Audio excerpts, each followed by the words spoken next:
Jeremias, capítulo 33, verso 6.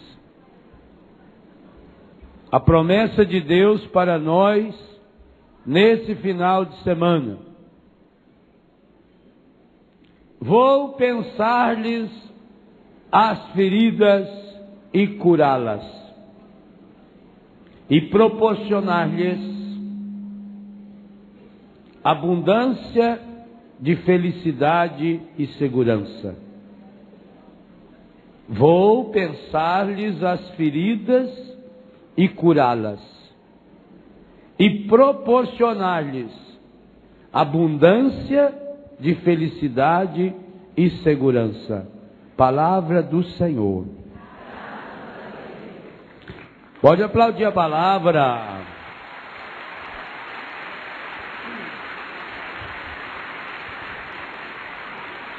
Que bom que tanta gente acreditou nessa promessa já antecipadamente. E o sinal está aqui, nessa imensa multidão que superlota o rincão. Esse foi o primeiro passo. Agora precisa de um segundo passo fundamental, para que aquilo que Deus projetou para nós aconteça. E o número de gente não se torne um obstáculo, que é um grande perigo também. Muitas vezes, o encardido que não quer a sua cura e nem a minha, ele aproveita a fé, o entusiasmo do povo para atrapalhar. Então, no meio de uma multidão como essa, ele espalha algumas pessoas que vão ficar conversando, andando de um lado para o outro,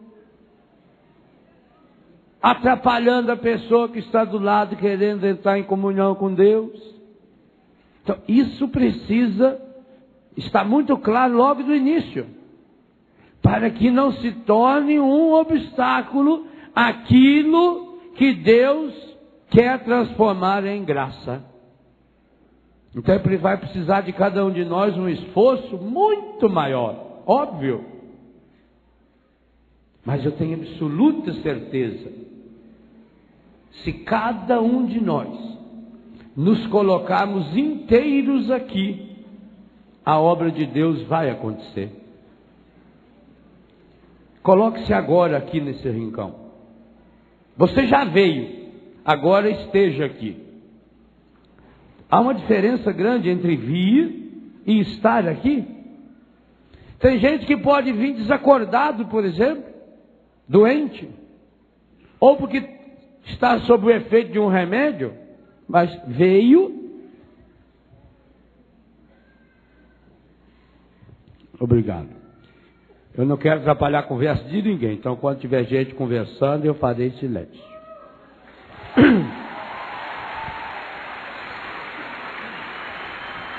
Então você veio, mas precisa agora estar conscientemente aqui, se colocar inteiro aqui, e principalmente saber o que eu vim fazer nesse acampamento, nesse final de semana. Mas não parece óbvio? Já que eu vim, Deus sabe que eu vim porque eu quero a cura. Não.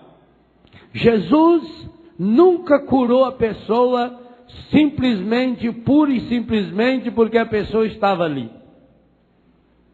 Esse é um dado interessante. Chega a ser engraçado.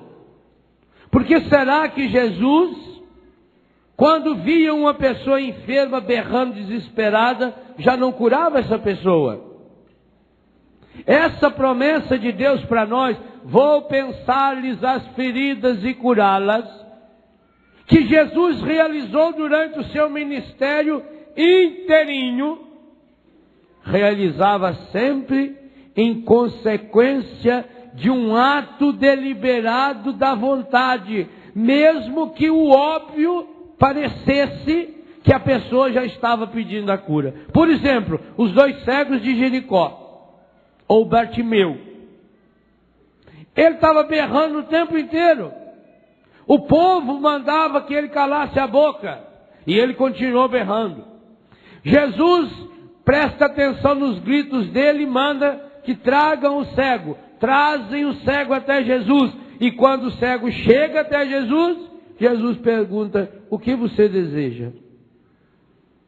Parece cômico, mas não é óbvio que se esse cego está berrando o tempo inteiro, tanto que as pessoas mandaram que ele calasse a boca, não é lógica que ele está pedindo a cura, e a cura da sua cegueira, porque ele não tinha nenhuma outra enfermidade, não era um cego paralítico, não era um cego com câncer, não era um cego leproso, o único problema dele era cegueira. O que a lógica diz que ele deveria estar pedindo para Jesus? Que o curasse da sua... Mas, no entanto, Jesus precisou ouvir isso da boca dele. O paralítico, 38 anos deitado na beira da piscina, que vivia ali lamuriando, que se fez de vítima, porque ninguém jogava ele na água quando o anjo agitava a água, e ele tinha se acostumado, estava naquela lamúria. Na lógica, o que ele queria de Jesus? A cura. Mas Jesus fez ele falar que queria a cura. Perceba, por que será que Jesus exigia isso? Porque Jesus era muito orgulhoso e queria ser exaltado pelas pessoas? Porque Jesus jamais fez qualquer cura sem que a pessoa demonstrasse claramente qual era o seu problema. Mesmo quando demonstrou, e nós vamos meditar sobre isso durante esse acampamento, de forma indireta, inconsciente quase, consciente mas não explícita, feita a hemorroísta que o tocou. É preciso manifestar. Esse é o primeiro passo da cura. Deus não supõe o que você precisa. O relacionamento da cura em Deus é dialógico, é um diálogo. A cura, ela faz parte é uma parte do diálogo. E começa dizendo isso na primeira parte do versículo. Vou pensar-lhes as feridas. Veja, não está escrito vou pensar nas feridas. Porque pensar nas feridas seria ficar recordando, remoendo a doença. Vou pensar-lhes as feridas. O que significa esse pensar ferida? Será que Deus está dizendo que vai ficar olhando para a ferida e dizer, nossa, o que será que aconteceu? Olha que feridona mesmo. Bacana, isso é um feridão de primeira mesmo. Ou será que vai ficar perguntando, o que aconteceu com essa ferida? Foi topada? Foi pedrada? Foi cobra que mordeu? O que é pensar-lhes as feridas? Hein? Curar? Então para que falou depois que vai curar? Primeiro diz que ia pensar. Vou pensar-lhes as feridas e depois do pensar, curá-las. Quando eu escolhi esse versículo para esse acampamento, eu pensei exatamente nisso. Nós não recebemos a cura de Deus, muitas e muitas vezes, porque nós vamos diretamente na cura. E não deixamos Deus pensar as nossas feridas. O que é pensar a ferida? É cuidar, é botar a mão, é olhar e descobrir a causa profunda, é estabelecer uma relação de diálogo. Jesus sempre estabeleceu uma relação de diálogo com as pessoas, por pior que fosse a situação dessas pessoas. Quando o Senhor cura, por exemplo, aquele endemoninhado gadareno, está no Evangelho de São Marcos, capítulo 5. Ninguém chegava perto dele. Ele vivia no cemitério, ele vivia se batendo, se cortando, nem no túmulo conseguiam prendê-lo. Ele não conseguia viver de roupa, ele vivia pelado, babando, berrando às noites nos cemitérios. Ninguém chegava perto dele. Quando Jesus o cura, o que as pessoas ficam impressionadas é que quando chegam até ele, ele está sentado, vestido, decente, e dialogando com Jesus. Tanto que Jesus dá-lhe a missão de ir para a casa dele, anunciar o evangelho para a família dele. Aquele homem que ninguém podia chegar perto, aquele homem desequilibrado, agora é um discípulo que senta-se aos pés do mestre, que ouve Jesus e que pode falar agora em nome de Jesus. Esse diálogo precisa estabelecer-se. Nós não podemos jamais confundir a cura com o curanderismo. Muitas vezes o que se promete nas falsas doutrinas é o curanderismo. E como nós estamos mergulhados no mundo, aonde acabamos acreditando nas coisas fáceis, também acreditamos que a cura é um ministério fácil, que não vai exigir mais de nós o esforço. Aliás, muitas vezes a gente quer ser curado para continuar pecando, para continuar no erro. Pensar-lhe as feridas significa que Deus quer estabelecer um diálogo conosco. E nesse diálogo é preciso que se pergunte qual é a causa dessa enfermidade. Imagine se a pessoa põe o pé numa bacia cheia de gelo e isso a resfria. Então ela fica resfriada porque está com o pé no gelo. Aí ela continua com o pé no gelo, renovando o gelo e tomando remédio para não ficar resfriado. Nós fazemos isso. Nós rezamos, mas ficamos com o pé no pecado. Nós rezamos, mas deixamos um rastro de pecado dentro de nós, através da mágoa, através da ira, que se transforma em ressentimento. Nós vamos falar sobre isso nesse acampamento. O perigo de deixar a ira se transformar em ressentimento. E que quando isso acontece, essa é a grande brecha, a grande porta de entrada encardida dentro do nosso coração. Pensares as feridas precisa ser um ponto de partida, com absoluta certeza. Doença não vem de Deus. Isso tem que estar claro na sua cabeça. Por quê? Se você acreditar que a doença veio de Deus, como é que você vai pedir para Deus tirar a doença?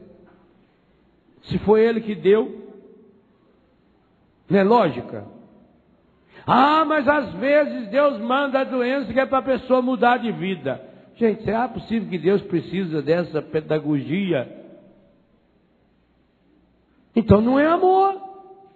Acreditar que a doença veio de Deus é negar toda a ideia que tem a Bíblia e a doutrina da Igreja Católica. Então, a primeira certeza é: doença não vem de Deus.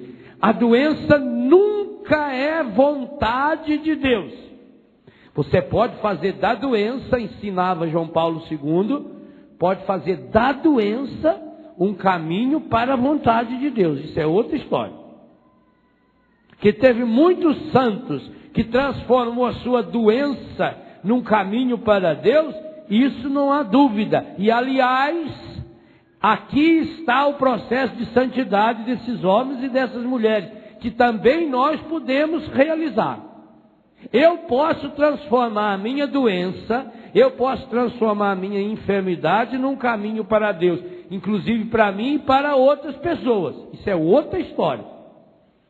Mas, como ponto de partida, como origem, a doença jamais é vontade de Deus.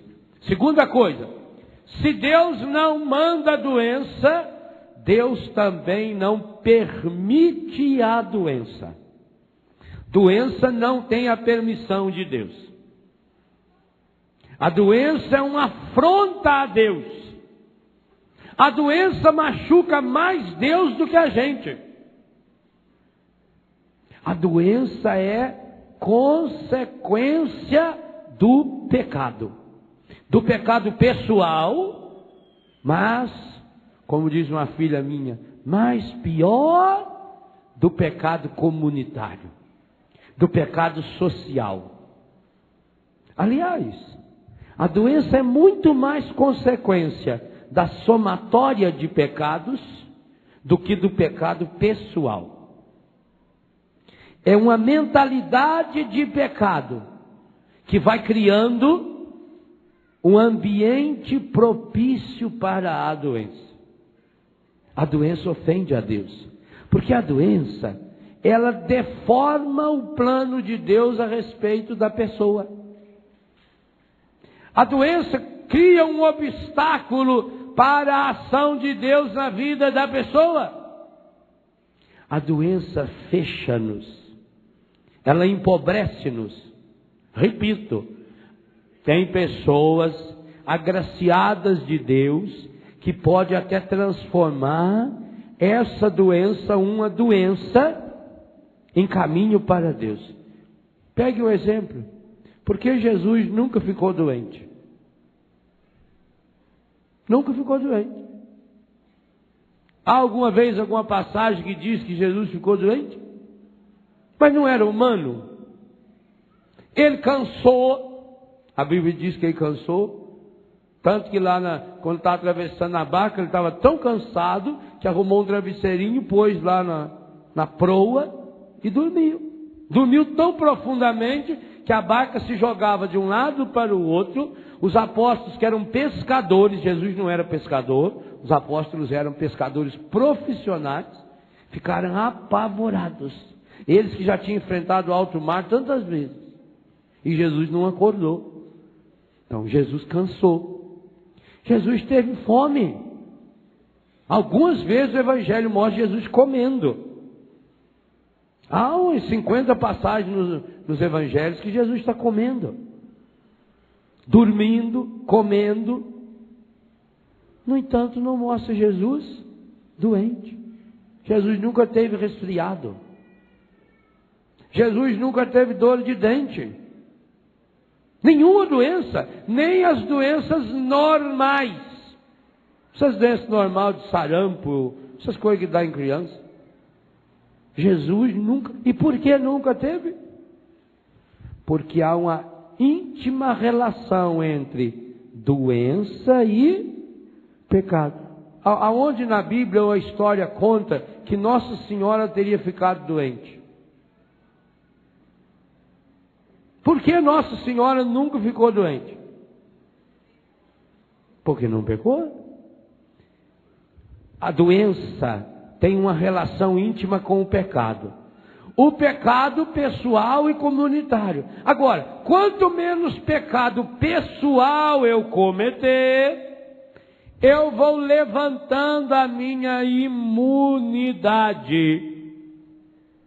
Hoje o mundo está muito preocupado com a perda da capacidade imunológica do ponto de vista físico. Mas estão perdendo a dimensão psíquica e espiritual.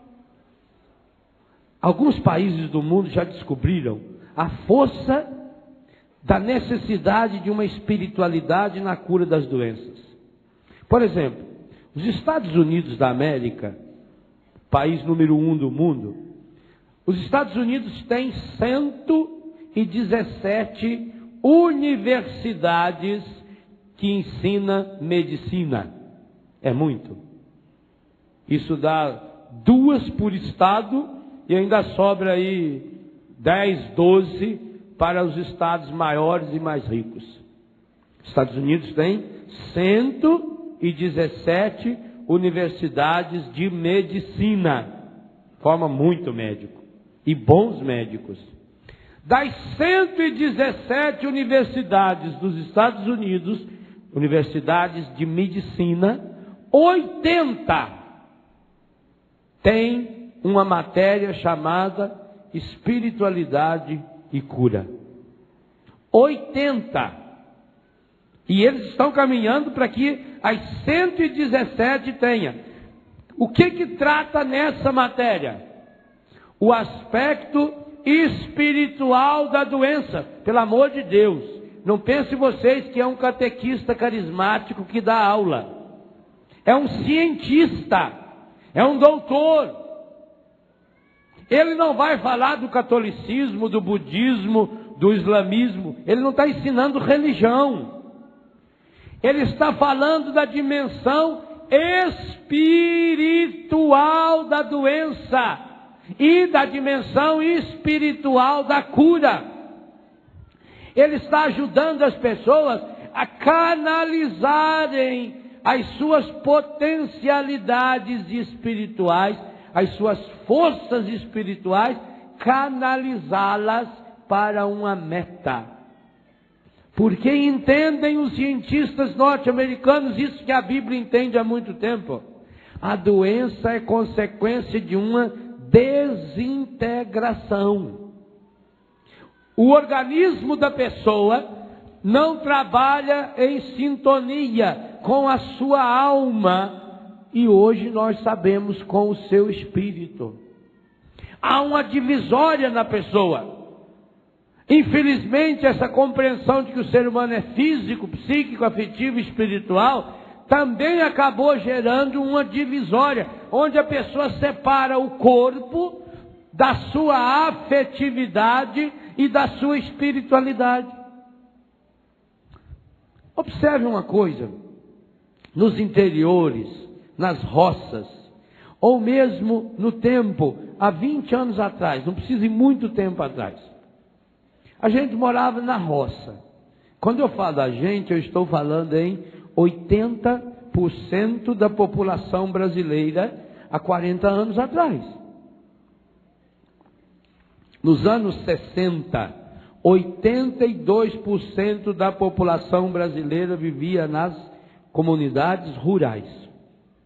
Na roça você não tem recurso.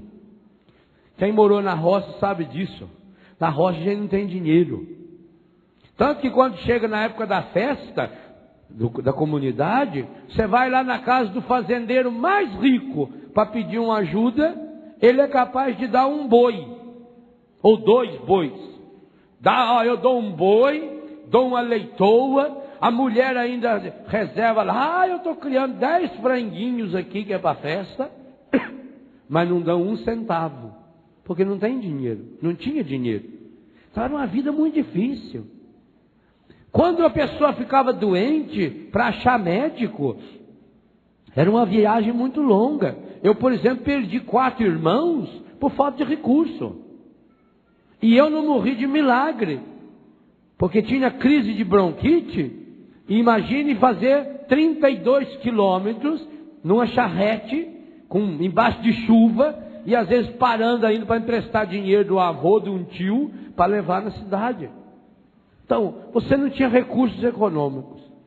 Você não tinha cuidado de roupa. Roupa você tinha. Lá em casa, por exemplo, tinha um guarda-roupa com 2 portas. Cabia a roupa de todo mundo. Travesseiro, cobertor, ainda sobrava espaço para a gente brincar lá dentro, esconde-esconde. Era pobre. Não é? Nossa família era tudo pobre. A cozinha da nossa casa tinha lá 4 panelas, uma caçarola, tinha um bule velho, né? Umas canecas feitas com latinha de massa de tomate, mandava pôr alcinha nela, era bonita, filho.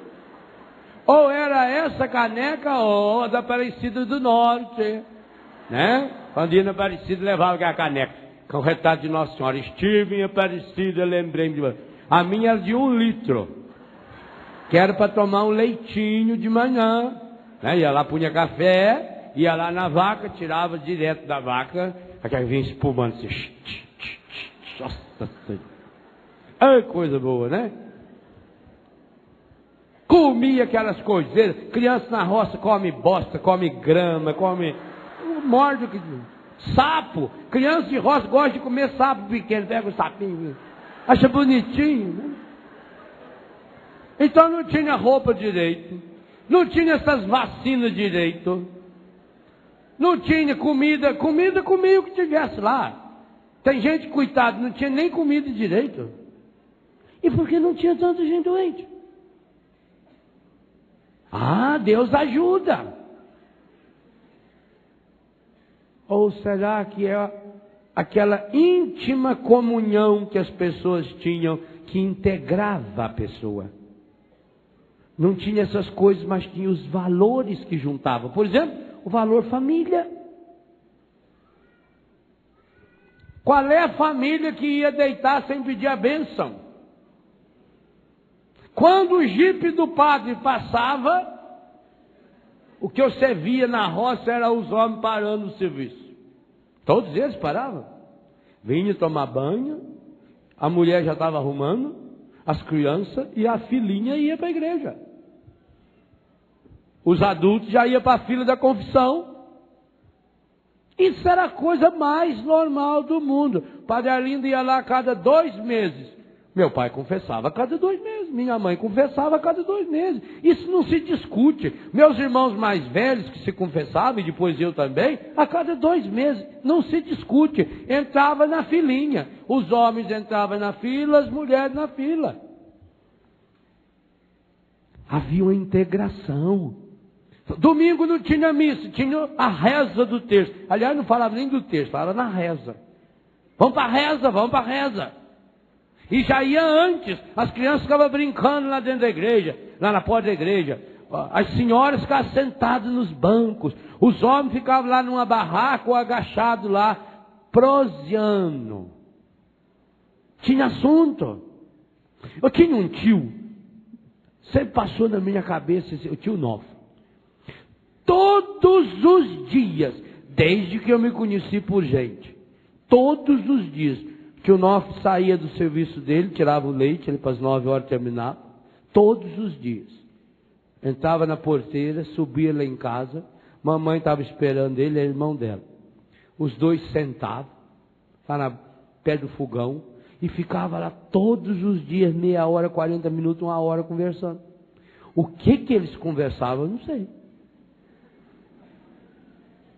Eles, vejam, não tinha assunto de novela, de CPI, não tinha essas coisas. Eles não tinham acesso a essas conversas. Sobre o que eles falavam. Percebe o que eu estou falando dessa integração? É família, é com a igreja, é com a natureza. Esse dia eu estava recordando que eu estava preocupado com o meu cachorrinho. Que nesse frio, lá no sul, fez muito frio. Falei, meu Deus do céu, tem que deixar ele lá dentro com uma cobertinha.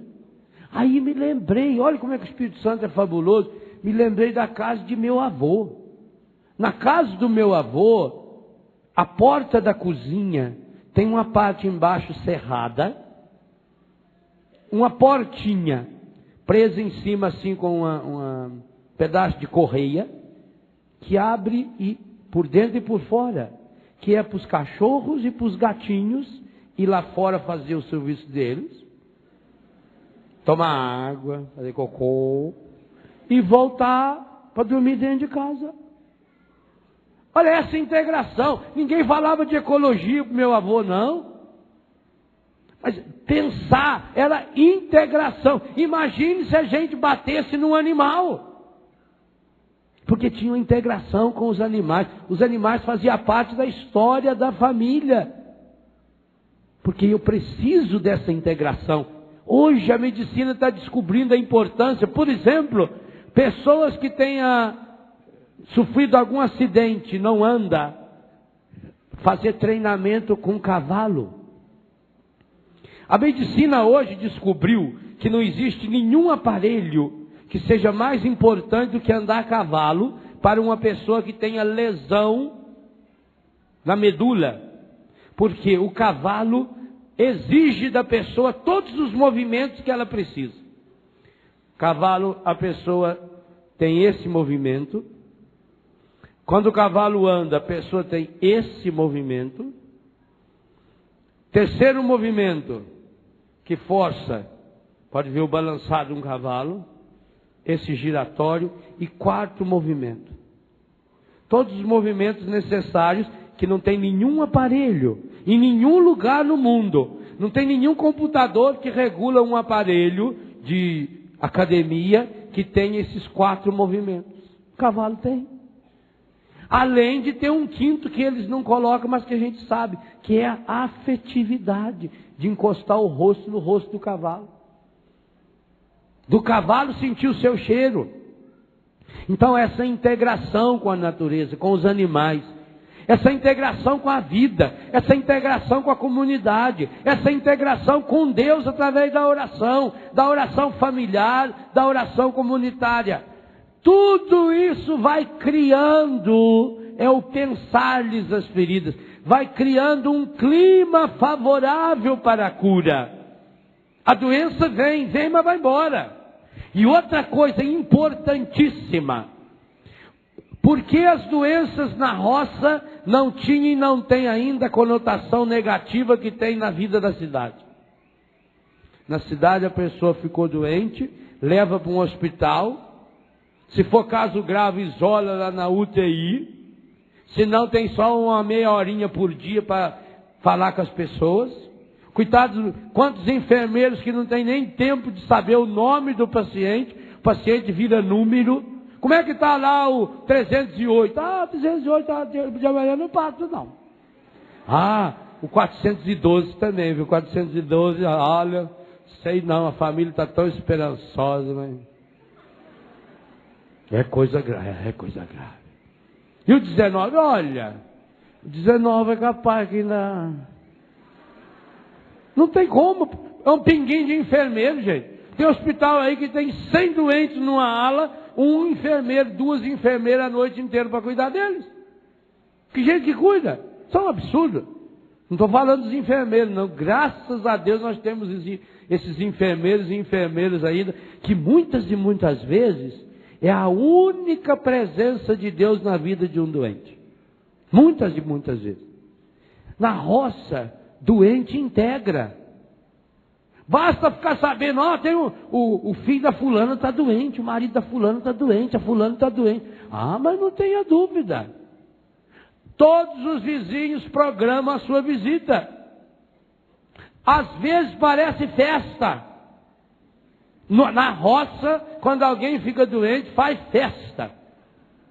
Porque chega uma vizinha, chega a outra, aí a vizinha já, nossa, não tem um café, vamos fazer um café. Eles já vão lá na cozinha fazer café. Se não tiver café ali, eles já mandam buscar. Quem de vocês tem pó em casa aí? Traz lá que nós vamos fazer um café. Já traz uns biscoitinhos, já traz umas broinhas, não é?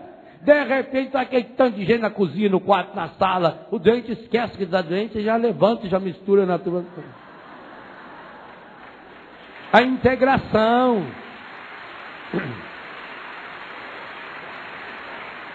A pessoa quer sarar.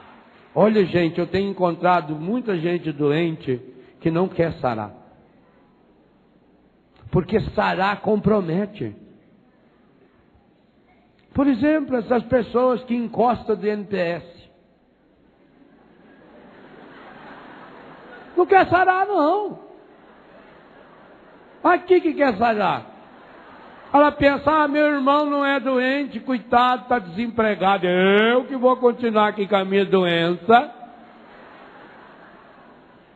Só que não se esqueça, a doença é obra do encardido. Quantas pessoas não querem sarar? Por isso Jesus pergunta, que queres? Que desejas? A quem procuras? Quem? O que você deseja? Então é preciso recriar essa integração do ser humano com Deus, do ser humano com a natureza, do ser humano consigo mesmo, do ser humano com as pessoas. É muito mais importante, gente, um toque de mão e de carinho. E essas universidades que eu citei, 80 universidades dos Estados Unidos, aliás, Todas essas 80, mas aí tem outras que tem e eu não sei o número correto, além dessa cadeira, a espiritualidade, a fé como elemento importante da cura, eles têm uma cadeira afetiva, a importância da afetividade. Os relacionamentos da pessoa. Há muitos hospitais hoje, nos Estados Unidos, na Europa, em alguns países europeus, em que a família entra e sai a hora que bem entender, inclusive da UTI, porque as UTIs lá são separadas, a UTI é individualizada, cada pessoa, porque isso seria o certo da UTI mesmo, né? Não passa fraqueza de um para o outro, os vírus do ar, a contaminação hospitalar. A família é responsabilidade da família. Inclusive, se a mãe resolver sentar lá do lado do filho, tirar os aparelhos, isso é problema dela, é responsabilidade da família. Claro, chega aos absurdos, como aquela mulher lá que o marido não deixou mais dar remédio para ela. Aqui no Brasil, se alguém tentar fazer isso, a medicina não deixa, a saúde pública não deixa, graças a Deus. Então, chega a esse extremo. Mas por quê? Porque eles dão um peso imenso a esse contato, a esse toque. Meus irmãos, primeiro compreender, portanto, que a doença faz parte de um projeto contrário a Deus. Basta lembrar, Jesus nunca foi doente. Nossa Senhora nunca teve doença. Nenhuma doença. Nenhuma indisposição de enfermidade. Veja, por que Nossa Senhora faz o seu parto sozinha e logo em seguida faz uma viagem, estava no resguardo ainda, uma viagem em cima do lombo de um burro que leva 4 ou 5 meses andando? Porque quando fala que Nossa Senhora foi para o Egito com São José e Jesus, certa gente pensa que assim, pegou o avião e... Ou pensa que o Egito é um lugar pertinho. De ônibus hoje, de ônibus, leva-se um dia. De ônibus. Pelo menos, se você sair da Galileia, onde ele nasceu na Judéia, nos caminhos de hoje, 8 horas, 9 horas de ônibus. Agora você imagina em cima de um lombo de burro, que tinha que ir dando volta e contornando. E também não é pelas estradas de hoje. Porque nas estradas de hoje não tem nenhum lugar para tomar água. Agora fizeram um posto de gasolina lá que tem. Não tem lugar para tomar água. Agora, quem vai de burrinho tem que ir procurando os caminhos aonde tem água, aonde tem alguma gruta. Não pode ir pelo meio do deserto como a gente vai em linha reta. Essa viagem de Nossa Senhora até o Egito demorou 4 a 5 meses, no mínimo. Como é que uma mulher que acabou de dar à luz, que teve uma gravidez igual a das senhoras que já ficaram grávidas, pode fazer uma trajetória dessa? Porque não tendo pecado, o corpo de Maria era todinho equilibrado. E aliás, quando a mulher fica grávida, quando ela tem o filho, leva-se pelo menos 40 dias, o resguardo, para reequilibrar o seu organismo, para tudo voltar no lugar. A criança vai crescendo de dentro para fora, ela vai empurrando, as coisas saem do lugar, é isso mesmo. Agora tem que voltar no lugar, tem que reintegrar o organismo da pessoa. A medicina diz que leva 40 dias, o povo antigo já sabia disso, do resguardo. Por isso as mulheres que têm filhos precisam tomar um grande cuidado com o resguardo. Porque talvez, imediatamente não sintam os efeitos, vão sentir depois de 20 anos. O sofrimento que é. Quantas mulheres que não faziam resguardo, como foi terrível o final de sua vida. Porque o organismo cobra, nosso corpo cobra. Então nós precisamos entender a doença. A doença faz parte de um projeto de desintegração do ser humano. Quanto mais desintegrado eu sou fisicamente, vem a questão da alimentação, por exemplo. Uma alimentação desintegrada. Por exemplo, você em viagem não deveria estar comendo determinadas coisas. Você vem para Canção Nova fazer um acampamento. Sai lá não sei da onde, lá do Ceará, ó, Juazeiro, terra que eu amo. Sai lá do Ceará, aí vai parando. Aí para num boteco, chega lá, come uma coxinha, um pão com linguiça, aquilo a gordura medonha. É uma delícia na hora. Passa um pouco, você começa a sentir um vum dentro da barriga, um suador, uma disposição. Aí começa a filinha do ratatá. 8, 10 na fila. O motorista tem que começar a parar para renovar o banheiro do ônibus. O corpo é integrado. A gente tem que tomar cuidado. Quem manda ser besta? Quem que não traz?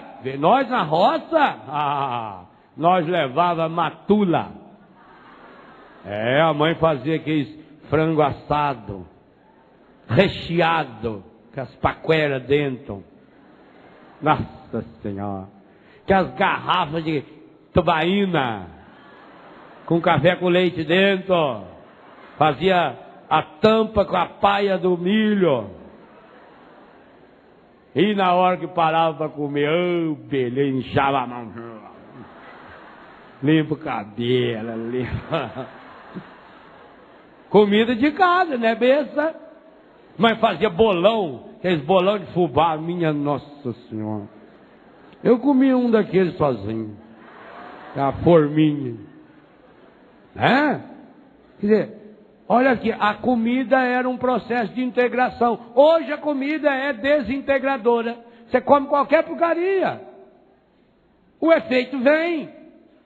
Então a doença é um processo de desintegração. Com alimentação, com sono. Muita gente, se pegar uma doença, dificilmente vai se recuperar. Porque tem um sono completamente desintegrado da sua vida. Deita meia-noite, 1 hora, 2 horas, fica vendo televisão até não sei que hora. Levanta 8, 9, 10, 11.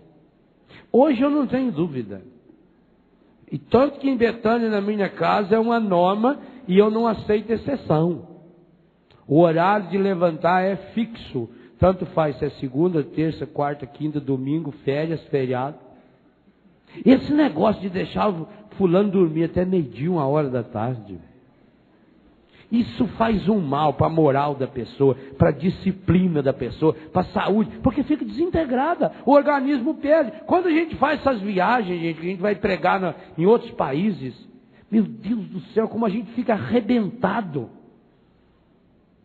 Eu quando fui pregar no Japão, eu fui no Japão, voltei no Japão, e o meu mecanismo de hora mas não chegou nem próximo do horário do japonês. Hoje aqui já é manhã lá, isso é um absurdo. Amanhã lá é ontem aqui, isso não está certo. Você vai para Israel, são 6 horas de diferença, como é que você chega lá e começa a pregar? E quantas vezes eu já saí do avião, no aeroporto, a equipe me esperando, entro no carro e vou direto, começo a pregar. Algumas vezes. 3, 4 horas faz uma diferença imensa. Aí a gente volta no domingo, chega aqui segunda-feira, dia de trabalho, você está arrebentado. Então como é que você faz isso em casa? E faz, desintegra. Então você desintegra na comida, desintegra na bebida, come fora de hora. Não consegue dormir, que jeito você dorme também? Come feito um porco. 8, 9 horas da noite. Senta e come. Fica lá na frente da televisão e comendo. Eu não consigo dormir de barriga vazia. E nem de barriga cheia. Come feito um condenado. Aí deita na cama. Mas meu Deus, o organismo não pode dormir. Se o organismo dormir, você vai ter uma congestão. Ele precisa trabalhar, porque quando a gente dorme, é como se entrasse em stand-by. Nosso organismo vai diminuindo o ritmo para poder descansar. Agora, como é que você deita e dá uma ordem para dormir, para descansar, para diminuir o ritmo, se o seu estômago está com umas pedras de comida lá dentro, umas toxinas desse tamanho, que ele precisa eliminar? Aí, por isso que você tem pesadelo, por isso que você vira de um lado, vira do outro. Aí, e quanta gente que é terrível, não consegue dormir, levanta e come mais um pouco. Mentira minha? Então, é desintegração. Aí o organismo luta a noite inteira. É paulada. Ele precisa jogar fora, joga fora, joga. Aí o único jeito que ele tem para jogar fora à noite é suor. Aí você começa o dia errado, desintegrado. Mistura com a desintegração afetiva. Já começa brigando, já começa discutindo. Não canaliza o seu dia. Quantos de vocês, desculpem minha franqueza, determinam que o dia vai ser péssimo logo cedo? Não é assim? Acorda mal-humorado. Acordou mal-humorado? Dá um jeito. Vira, muda. Determine como será. Vou pensar-lhes as feridas. Como será o meu dia? O que eu quero que aconteça comigo nesse acampamento? Eu iniciava essa pregação dizendo isso, que além de você ter vindo essa multidão maravilhosa, cada um precisa determinar o que eu quero que aconteça comigo nesse acampamento. Mas se você não determinar isso com uma convicção profunda, não vai acontecer nada. Nada. A não ser que você vai ter perdido um final de semana do seu dia. Não vai acontecer nada se não houver essa determinação. Segunda coisa, essa determinação precisa ser explícita. Você precisa determinar e se comprometer com ela. Você precisa falar a respeito dela. Eu vim a esse acampamento para buscar essa graça específica. Qual a graça que você veio buscar nesse acampamento? Qual é o grande motivo que trouxe você a esse acampamento? Qual é a experiência de Deus que você precisa ter, precisa fazer, deseja fazer, quer fazer nesse acampamento? Isso é determinação. Quando a gente determina, tudo em nós se integra para essa determinação. A ciência ensina isso direitinho. O nosso organismo inteiro trabalha a favor ou contra nós, conforme as ordens que nós lhe damos. E esta ordem pode ser consciente ou inconsciente, tanto faz. Por isso que é muito importante treinar o inconsciente para Deus. É importante você dar ordens inconscientes repetidamente, para que o seu inconsciente amarre todas as suas forças numa direção integrada. Por isso que é importante, eu vou retomar ainda esse tema, por isso que é importante você ter uma meta definida na sua vida. Qual é a sua meta para esse acampamento? Mas não pode ter só a meta. Porque a meta é aonde eu quero chegar.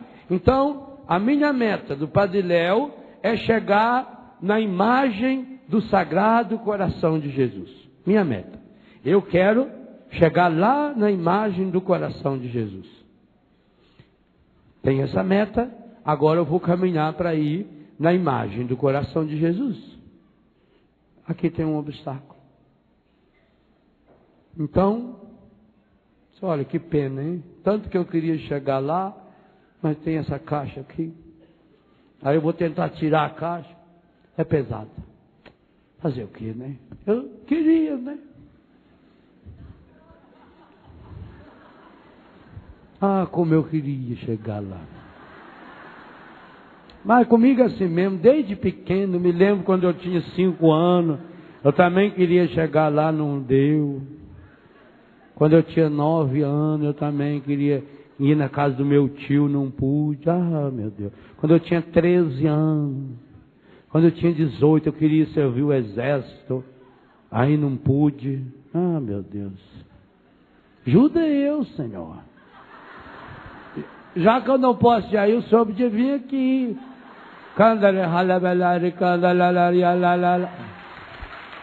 Não é assim? É uma pena. Então, além da meta, eu preciso ter um objetivo claro e definido. Por que que eu quero chegar lá? Não é mais só aonde eu quero chegar.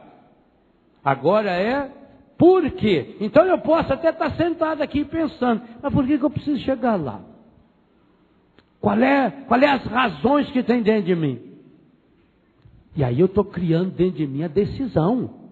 Na hora em que você tem o objetivo, claro, ao lado dessa meta, o seu organismo começa a criar caminhos alternativos para eu chegar lá.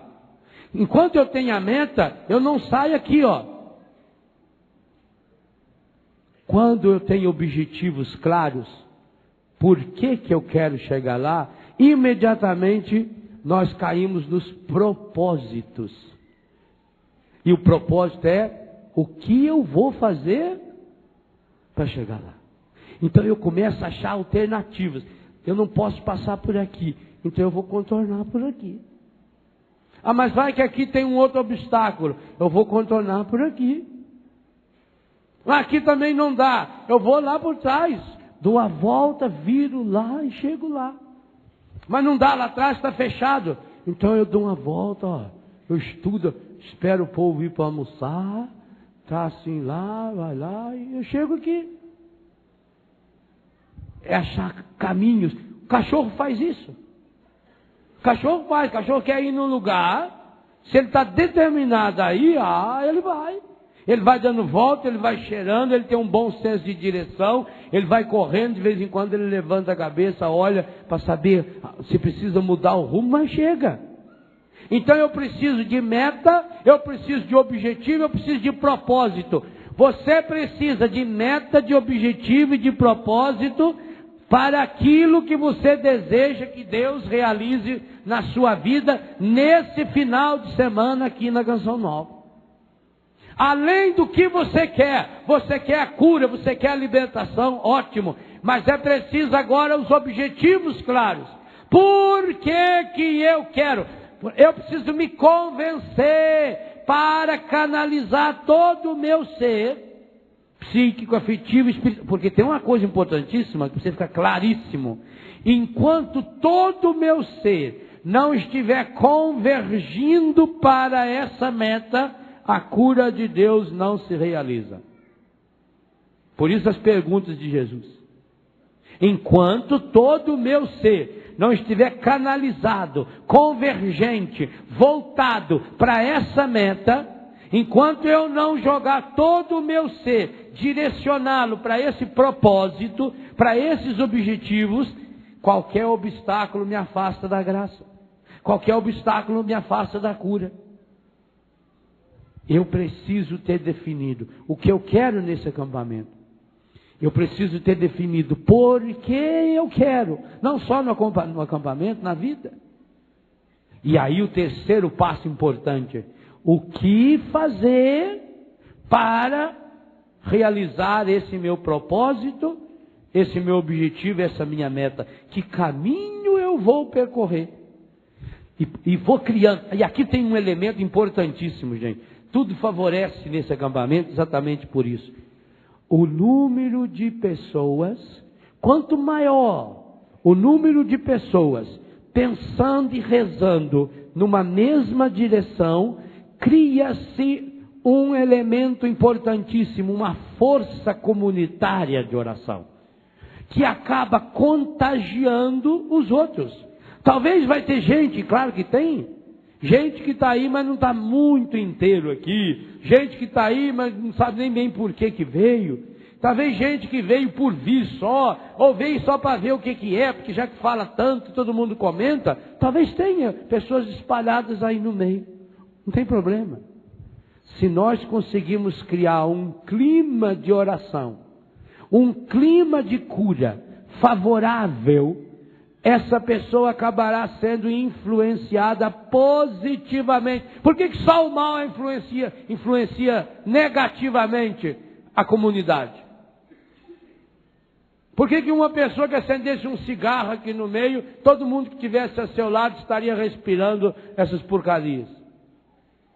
Por que se alguém abrisse um vidrinho de veneno espalhado no ar aqui, quantas pessoas podiam ser contaminadas e feridas? Oh, Deus o livre e guarde. Isso que aconteceu lá em Londres essa semana passada, que alguém vai lá e explode uma bomba, morre 53 pessoas, a maior parte, não todos, lá nos seus os terroristas, todos eles que estavam lá inocentemente, sem saber o que era, estão indo para o serviço uma bomba daquela. Ora, eu queria que a gente lançasse aqui uma bomba também. Não aquela, obviamente, que mata pessoas, mas uma que pudesse matar nossas enfermidades, matar os nossos pecados, matar o nosso egoísmo e contagiar o maior número possível de pessoas. Por isso é importante que cada um se coloque inteiro e inteira no projeto de Deus. Pai Santo, Pai querido, Pai amado, nós te louvamos, bendizemos e glorificamos, porque o Senhor nos trouxe aqui nesse final de semana. Louvado seja, Pai amado, por cada um desses irmãos, por cada uma dessas irmãs. Obrigado, Pai. Obrigado, Pai, por aqueles e aquelas que vieram de longe. Obrigado, Pai, por aqueles e aquelas que estão com a disposição interior de enfrentar todas as dificuldades de um encontro grande como esse. Ao louvá-lo, bendizê-lo, glorificá-lo, Pai, eu suplico que o Senhor derrame agora uma porção dobrada do seu Espírito Santo no coração, na alma e na vida de cada um desses meus irmãos e dessas minhas irmãs. Oh meu Deus, o Senhor não se deixa vencer em generosidade.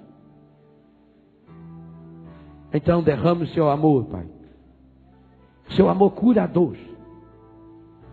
Realiza hoje, Pai, essa profecia que o Senhor nos dá nesse final de semana. Vou pensar-lhes as feridas e curá-las. Sim, Pai.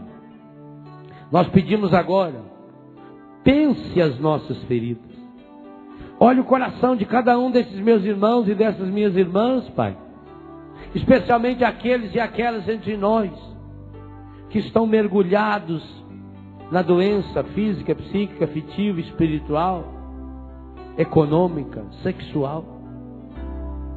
Pai, o quanto esse meu irmão, essa minha irmã vem sofrendo, a angústia, a dor, o sofrimento, o pecado, o desânimo, a mentira, a mágoa, o ódio. O quanto essa pessoa está sofrendo, Pai, com essa enfermidade física. E hoje, Pai Santo, nós acreditamos na Sua palavra e acreditamos que o Senhor quer realizar entre nós curas, milagres e prodígios. Eu peço agora por esse meu irmão, por essa minha irmã, venha reforçar a experiência e a graça da fé. Venha derramar sobre esse meu irmão, sobre essa minha irmã, sobre cada um de nós, um batismo novo no Espírito, infundindo em todos e em cada um de nós o dom e a graça da fé, de uma fé expectante, de uma fé firme, de uma fé decidida, de uma fé acolhedora, de uma fé provocadora.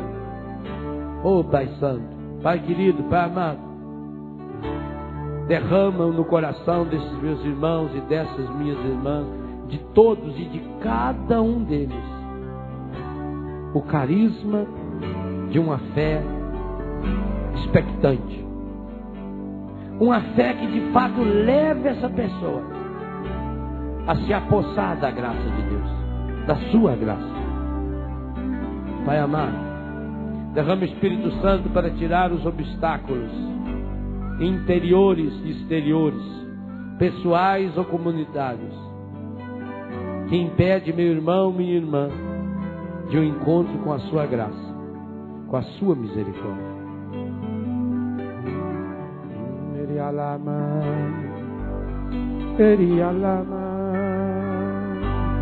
Ola malaria, la malaria, la la. Iria la malaria, la la. Oh.